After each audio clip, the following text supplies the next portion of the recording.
Sir ఇప్పుడు ఏంటంటే BRS వస్తుందా నెగిటివ్ కామెంట్స్ అనేది మీరు చూస్తూనే ఉన్నారు. బట్ కామెంట్సే కాదు, అది ఒక నెగిటివ్ రీమార్క్ అవుతుంది. ఇప్పుడు ఎందుకంటే మనకి 2 రోజులే ఉంది ప్రచారం. ఇప్పుడు అన్ని రకాల ప్రచారాలు అన్ని పార్టీలు చేసినాయి. ఇవాళ కేంద్రంలో ఉన్న భారతీయ జనతా పార్టీ, రాష్ట్రంలో ప్రభుత్వం నడిపే కాంగ్రెస్ పార్టీ, ఇవాళ వాళ్ళు అధికారం ఉన్నారు. ఇక్కడ మిగిలిపోయినటువంటి సమస్యలు ఏమన్నా ఉంటే ఆనాడు మా గోపీనాథ్ గారు శాసనసభ్యులు 3 టర్ములు ఉన్నప్పుడు ఆనాడు జూబ్లీహిల్స్కి ఈనాడు జూబ్లీహిల్స్కి విపరీతమైన అభివృద్ధి మా పాలన చేసినాం మేము. ఇవాళ ఒకవేళ ఏమైనా మిగిలిపోయిన పనులు ఉంటే వాళ్ళు ఎన్ని ఎత్తులు వేసినా ప్రజలు చాలా అడ్వాన్స్గా ఉన్నారు. ఇక్కడ ప్రజల ఆలోచన అనేది వాళ్ళు చాలా ముందస్తుగా ఆలోచిస్తూ ఉన్నారు. ఒక పార్టీ ఒక స్టేట్మెంట్ ఇస్తే అది దేనికోసం ఇస్తున్నారు అనేటువంటిది అడ్వాన్స్గా ప్రజలు ఇవాళ ఆలోచించే పరిస్థితి ఉన్నది. కాబట్టి ఖచ్చితంగా ఇక్కడ బీఆర్ఎస్ అభ్యర్థి మా సునీతా గోపీనాథ్ గారు కేసీఆర్ గారి నాయకత్వంలో అద్భుతంగా గెలవబోతున్నారు. అత్యధిక మెజార్టీతో, ఖచ్చితంగా గతంలో గోపీనాథ్ గారు గెలిచిన మెజార్టీ కంటే ఎక్కువ మెజార్టీతోటి ఇవాళ కేసీఆర్ గారి నాయకత్వాన్ని ఇక జూబ్లీహిల్స్ ప్రజలు ఆదరించబోతున్నారు. ఇప్పుడు ఎందుకు సార్ అంటే మొదటి భార్య అని చెప్పేసి వాళ్ళ కొడుకు అని చెప్పేసి ఇదంతా మాకే చెల్లుతుందని చెప్పేసి వాళ్ళు ప్రచారం సాగిస్తున్నారు. అది బుద్ధి లేని చిల్లరగాలు చేసే రాజకీయాలు, అవి హౌలా రాజకీయాలు. కుటుంబాలను రోడ్ల మీద తీసుకొచ్చి ఆ రకంగా చిల్లర రాజకీయాలకు వాడుకునేటువంటి ఒక 3rd క్లాస్ ఫెలోస్ చేసే రాజకీయాలు. అందులో ముఖ్యమంత్రి రేవంత్ రెడ్డి ఖచ్చితంగా ఆ కోవల నుంచి వచ్చిన వాడే కదా. కాబట్టి చిల్లర రాజకీయాలను శాసించలేవు.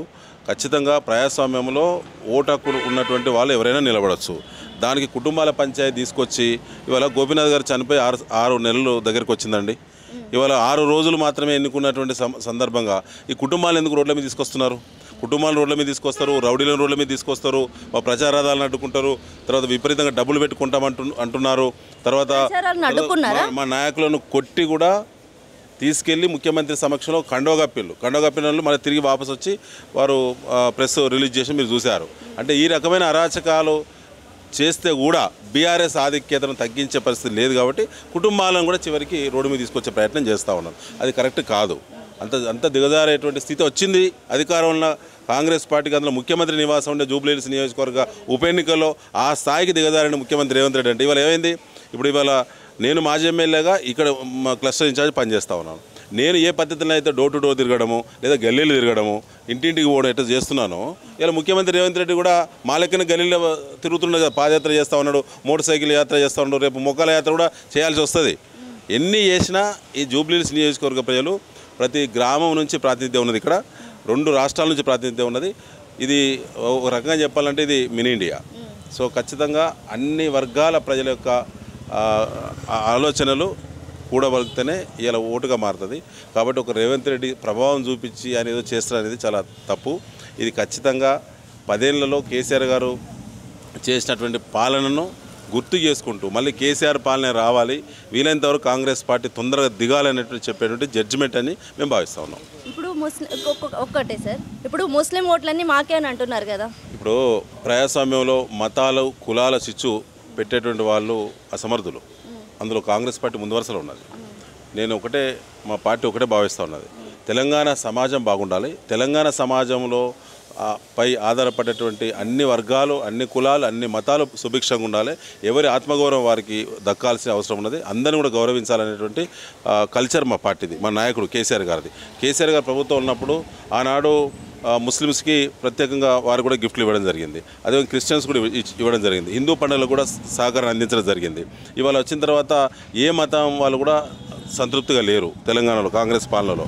కాబట్టి ఇవాళ కేసీఆర్ గారి పాలనలో ఆనాడు శాంతి భద్రతలు ఎట్లయితే ఉన్నాయో ఆ శాంతి భద్రతలు కాంగ్రెస్ వచ్చిన తర్వాత పూర్తిగా దెబ్బతిన్నాయి. రౌడీ రాజ్యం వచ్చింది, రౌడీలు పెరిగిండ్లు.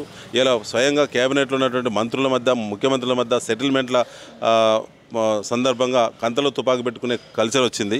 ఇవాళ మహిళల పైన కూడా విచక్షణ అయితే దాడులు జరుగుతూ ఉన్నాయి, అనేక హత్యలు జరుగుతూ ఉన్నాయి.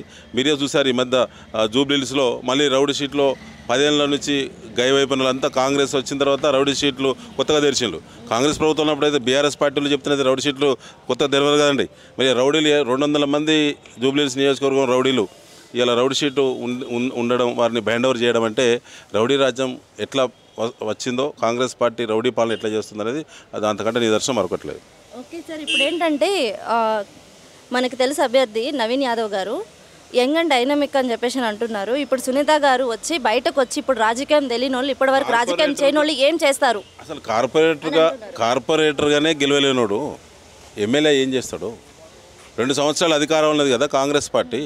అందులో నెలకొక పార్టీ మారే సంస్కృతి ఉన్నోడు ఒక పార్టీని నమ్ముకొని ఉంటాడా?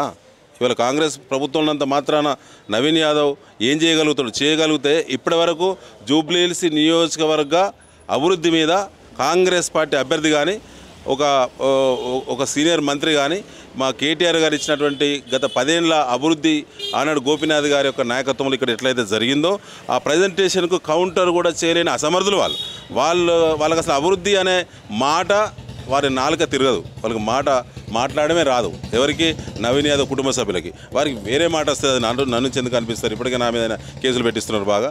కాబట్టి వాళ్ళకి అభివృద్ధి అనేది వాళ్ళకి అసలు పడదు. ఫస్ట్ గోపీనాథ్ గారి వాళ్ళ మదర్ ఉన్నారు కదా, ఇప్పుడు వచ్చి కేటీఆర్ గారు ఖచ్చితంగా దీనికి రెస్పాండ్ అవ్వాలి. ఎందుకంటే తను చనిపోయినప్పుడు కూడా నాకు వార్త ఇవ్వలేదు, నన్ను రానివ్వలేదు. కుటుంబ సభ్యుల గురించి ఎక్కువ మాట్లాడడం అనేది సంస్కారం కాదు. ఫస్ట్ అది ఏ పార్టీ అయినా ఏ నాయకుడు బహిరంగానే జరుగుతున్నాయి. అమ్మ నేనేమంటున్నానంటే కుటుంబం ఉన్నప్పుడు సమస్యలు లేని ఇండ్లు ఎన్ని ఉంటాయి అనేది మీరు కూడా ఒకసారి ఛానల్ తోటి సర్వే చేసుకుంటే చాలా బాగుంటుంది. ఎందుకంటే కుటుంబ పంచాయతీని ఎన్నికల మధ్యలో ఓటర్ల మధ్యలో పెట్టడం అనేది అవివేకులు పెడతారు, అసమర్థులు పెడతారు, ప్రజా ఆదరణ లేనివాడు పెడతాడు. లేదా ఒక రకం చెప్పాలంటే ఒక చిల్లర సంస్కృతికి ఆద్యుడు ఇలా రేవంత్ రెడ్డి.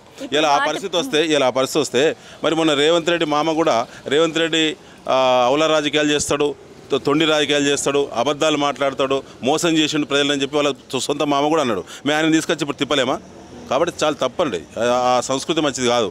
తెలంగాణ రాష్ట్రము కొట్లాడి తెచ్చుకున్నాం. అన్ని వర్గాల ప్రజలు బాగుండాలని చెప్పి ఇలా కేసీఆర్ గారి పాలన ఒకవేళ నచ్చలేదు 10 ఏళ్ల కాలంలో మార్పు తెచ్చుకున్నారు. అంతకంటే బాగుందా లేదా అని తేల్చే ఎన్నికలు ఇవి. దాని మీద మాట్లాడాలి. ఎవరు మాట్లాడినా విజ్ఞులు, వివేకవంతులు, సంస్కారం ఉన్నటువంటి వాళ్ళు, విద్యావేత్తలు అందరూ కూడా దాని గురించి మాట్లాడితే బాగుంటుంది. దాని గురించి జూబ్లీహిల్స్ ప్రజలను ఎడ్యుకేట్ చేస్తే బాగుంటుంది. జూబ్లీహిల్స్ వైపు ఇవాళ రాష్ట్రం అంతా చూస్తుంది మేడం. కాబట్టి రాష్ట్ర ప్రజలు ఎదుర్కొనేటువంటి సమస్యలు అయితే కాంగ్రెస్ వచ్చినాక లేని సమస్యలు క్రియేట్ చేయబడ్డాయో, లేనటువంటి అమలు కానటువంటి అలవి కానటువంటి హామీలను ఏ విధంగా అయితే కాంగ్రెస్ పార్టీ ఇచ్చి మోసం చేసిందో, ఇవాళ ప్రతి మహిళకి 25,000 ఇస్తామని చెప్పి మరి కోట్ల మంది మహిళలను మోసం చేసిన దాని గురించి ఎందుకు మాట్లాడతలేరండి? ఇప్పుడు డబ్బులు లేవు మనకి, రెండేళ్లే కదా అయ్యిందని చెప్పేసి అంటున్నారు కదా వాళ్ళు. మేడం నేనేమంటే ఇంకా 3 ఏళ్ళు ఆర్థిక వ్యవస్థను సృష్టించడం, ఆర్థిక బలోపేతం చేయడం, ఆర్థిక విధానాలను అనేది అదొక ఆర్ట్. అది నాయకత్వ లక్షణాలు ఉన్న వాళ్ళకే సాధ్యమైంది. అది కేసీఆర్ గారికే సాధ్యపడేది. ఇలా హైదరాబాదులో ఒకప్పుడు ఉన్నటువంటి రియల్ ఎస్టేటు నిర్మాణ రంగం ఇలా హైదరాబాద్ ఈ దేశంలో అణగారిన వర్గాలకు, ఇలా కూలీ దొరికినటువంటి వర్గాలకి, జీవనోపాధి లేనటువంటి వర్గాలకి ఈ దేశం ఉన్నటువంటి అన్ని రాష్ట్రాల నుంచి వచ్చి బతికినప్పుడు అమ్మలా అన్నం పెట్టింది హైదరాబాద్ కేసీఆర్ గారి పాలనలో. మరి ఇవాళ Revanth Reddy iron leg Congress party రాగానే ఇవాళ ఎందుకు ధరలు పడిపోయినాయండి? దాని కూడా కేసీఆర్ గారి కారణమా? దాని కూడా మా అభ్యర్థినే కారణమా? ఇవాళ ఒకప్పుడు ఇక్కడ 50,000 60,000 గజం పలికినటువంటి ధర ఇవాళ 10,000 కొనేటువంటి దిక్కు లేదు ఎవరు. అసలు విపరీతంగా నిర్మాణ రంగం ఎక్కడెక్కడ కుదేలైపోయింది, ఆగిపోయింది. లక్షలాది మంది తిరిగి బ్యాక్ టు విలేజ్ అనే సంస్కృతి వచ్చింది. ఒకప్పుడు ఊళ్ళలో ఉపాధి లేనివాడు హైదరాబాద్కి వచ్చి బ్రతికే ఏదో ఒక పని దొరుకుద్దని. కానీ వాళ్ళు ఏమైంది? కాంగ్రెస్ రాగానే హైదరాబాద్పై ఆధారపడి బ్రతికే వాళ్ళు కాంగ్రెస్ పుణ్యాన మళ్ళీ బ్యాక్ టు విలేజ్ తిరిగి వెనక్కి గ్రామానికి వెళ్ళేటువంటి పరిస్థితి ఇవాళ వచ్చిందంటే ఇంత అనాలోచితమైనటువంటి పాలన కాంగ్రెస్ పార్టీ చేసింది. హైదరాబాదు నిర్మాణ రంగం, రియల్ ఎస్టేట్ రంగం కుదేలైంది. లక్షలాది మంది ఇవాళ నిరాశ్రయులు, ఉపాధి లేకుండా ఇబ్బందులు పడుతూ ఉన్నారు. దీనికి కాంగ్రెస్ పార్టీ కారణం. సరైన బుద్ధి జూబ్లీహిల్స్ ఎన్నిక సందర్భంగా కాంగ్రెస్కు గట్టిగా చెంపదెబ్బ కొడతారు.